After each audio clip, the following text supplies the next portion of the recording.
भारतीय reserve bank RBI ने banking कानून संशोधन अधिनियम 2025 के तहत बैंक नॉमिनेशन नॉमिनी के नियमों में बड़े बदलाव किए हैं। ये नियम 1 नवंबर 2025 से प्रभावी हो रहे हैं, जिनका सीधा प्रभाव 2026 और उसके बाद के बैंकिंग ट्रांजैक्शन पर पड़ेगा। इन नए नियमों का मुख्य उद्देश्य खाता धारक की मृत्यु के बाद उसके परिवार को होने वाली कानूनी परेशानियों और क्लेम सेटलमेंट की देरी को कम करना है। यहाँ मुख्य बदलावों की पूरी जानकारी दी गई है। एक साथ 4 नॉमिनी की सुविधा, मल्टीपल नॉमिनीज। अब तक बैंक खातों में केवल एक ही नॉमिनी रखने का प्रावधान था, लेकिन नए नियम के अनुसार आप अपने saving account, fix deposit, FD और बैंक लॉकर में अधिकतम 4 नॉमिनी जोड़ सकते हैं। इससे संपत्ति के बंटवारे को लेकर भविष्य में होने वाले पारिवारिक विवादों में कमी आएगी। 2. नॉमिनेशन के 2 नए तरीके। आरबीआई ने नॉमिनी चुनने के लिए 2 विकल्प दिए हैं। समानांतर नॉमिनेशन, सिमिल्टेनियस। इसमें आप सभी 4 नॉमिनी का हिस्सा प्रतिशत तय कर सकते हैं।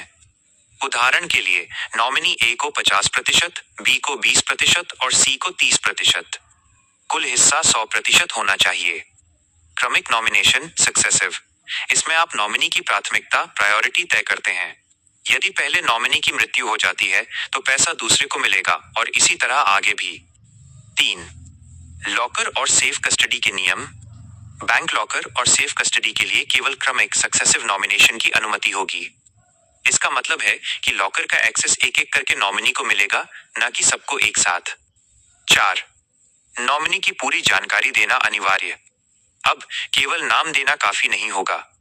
बैंकों को नॉमिनी का संपर्क नंबर और ईमेल आईडी भी रिकॉर्ड में रखना होगा, ताकि क्लेम के समय बैंक उनसे आसानी से संपर्क कर सके।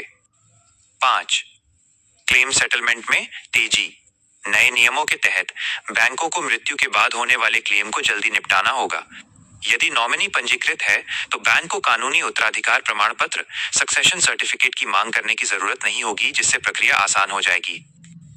आपको क्या करना चाहिए? 1. केवाईसी अपडेट रखें। यदि आपका खाता लंबे समय से निष्क्रिय है तो उसे सक्रिय करें, क्योंकि 2026 से निष्क्रिय खातों पर आरबीआई की सख्ती और बढ़ सकती है। 2. नॉमिनी चेक करें। अपने बैंक की ऐप या ब्रांच जाकर चेक करें कि नॉमिनी का नाम सही है या नहीं। यदि आप एक से अधिक नॉमिनी चाहते हैं तो नया फॉर्म भरें। 3. विवरण जोड़ें। सुनिश्चित करें कि नॉमिनी का मोबाइल नंबर और पता बैंक रिकॉर्ड में अपडेटेड है। क्या आप चाहते हैं कि मैं आपको बताऊं कि ऑनलाइन नॉमिनी कैसे बदलें या इसके लिए कौन से फॉर्म की जरूरत होगी?